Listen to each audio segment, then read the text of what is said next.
Hey friends, so glad you found my channel. If you have not already subscribed, please press the subscribe button because I want to give you quality content that will enrich your spiritual walk. So today we are talking about capacity.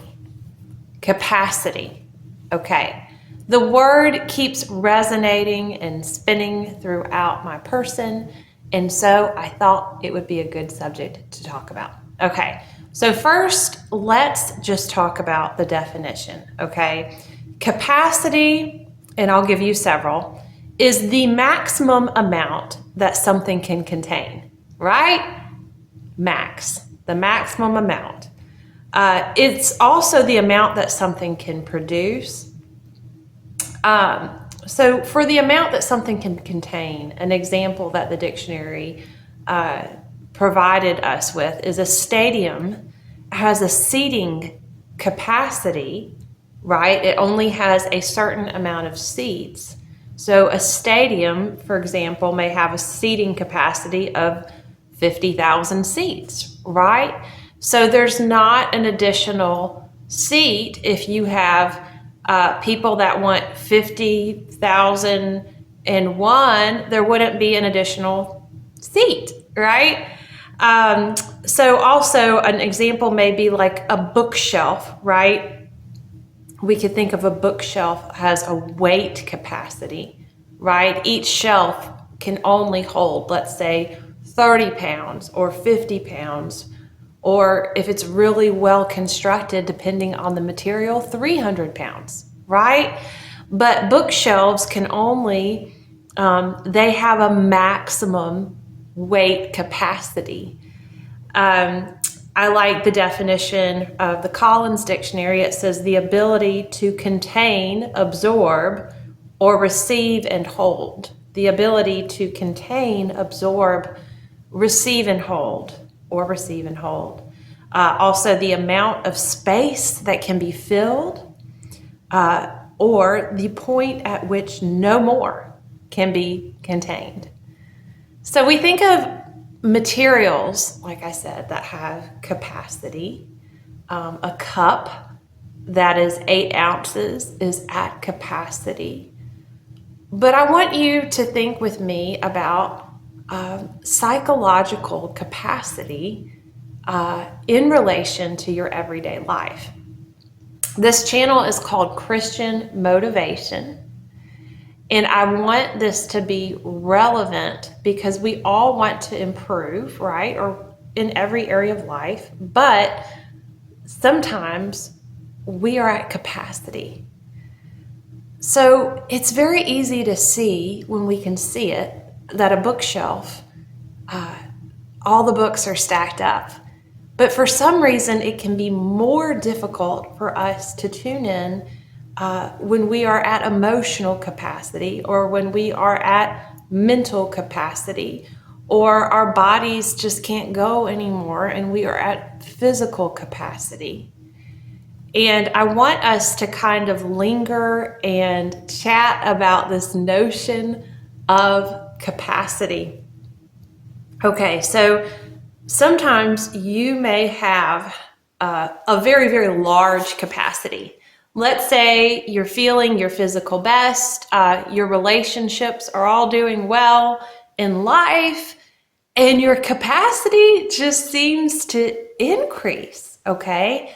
And you feel like you can add more to your schedule, you can add more to your plate. But then there are seasons in life where different stressors become the books, if you will, on the shelves. And you may be okay with putting this book on the shelf and this book on the shelf and this book on the shelf. But when you add that one more book, it may just on the surface look like a 3-pound book.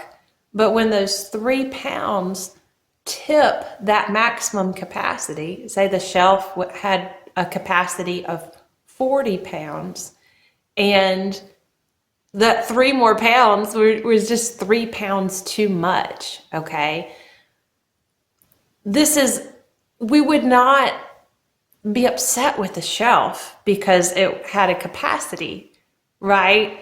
And a lot of times in relationships, and just in life, we think we should have a greater capacity for things. And then when we're tapped out, when we're maxed out, there's this feeling of, why can't I do more? Or feeling of this false guilt. And in reality, if we were editing the shelf, a bookshelf, we would just remove the book. But for some reason, I think because of expectations that we place on ourselves or on others, that can be unreasonable, we don't treat ourselves with that same care as just simply removing a book. We are, I guess, illogical when it comes to psychological capacity. That feeling of I should do more is just going to create another religious weight that is going to weigh down your spirit.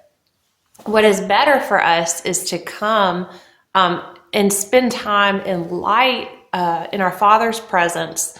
In that time that we come away and spend time with the Lord, He's going to show us how much energy we need to expend in one area. He'll show you how to structure your day. And as we are grounded and secure in His love for us individually, we may be weak in one area and need to develop a capacity, but we're not going to be harsh on ourselves when we discover those weaknesses, right? And so it's very, very important for us to regularly take a capacity inventory, if you will. So if you consider books on a shelf, look at your schedule and pause and think, what is it that seems to be the heaviest book? And is it a book that I can remove? Or is it a book that I can add more structure to support that book? Sometimes when we spend time with the Lord, He Himself energizes our spirit, which gives life to this soul and to this body, and we're able to handle our day with more capacity. You almost feel limitless. But then at the same time, you might reach your capacity. It may be that you've recovered from a cold or a physical illness and you feel a little weaker than you usually do. So, some seasons you may be able to put more on your plate, and then other seasons you may need to remove some things. And so, I guess I was just thinking today, know that we do have this flexible capacity. It's not, we are all very, very complex individuals. It depends on not just you, but other factors that you have in life, other people that, whether you're married, whether you have children, it depends on what's going on in their world too. And we need to be, have a spirit of understanding and communication with both ourselves and others about capacity. So anyway, I hope this blessed you today. If you're feeling crowded in your person, maybe it's not something that's so cryptic. Maybe you're just at capacity. So, if you will, take a moment and think about how that is relevant to your life today. Hope you have a great day. Blessings, and thank you for joining me. I will post videos on Tuesdays on my channel, Christian Motivation. Have a great day.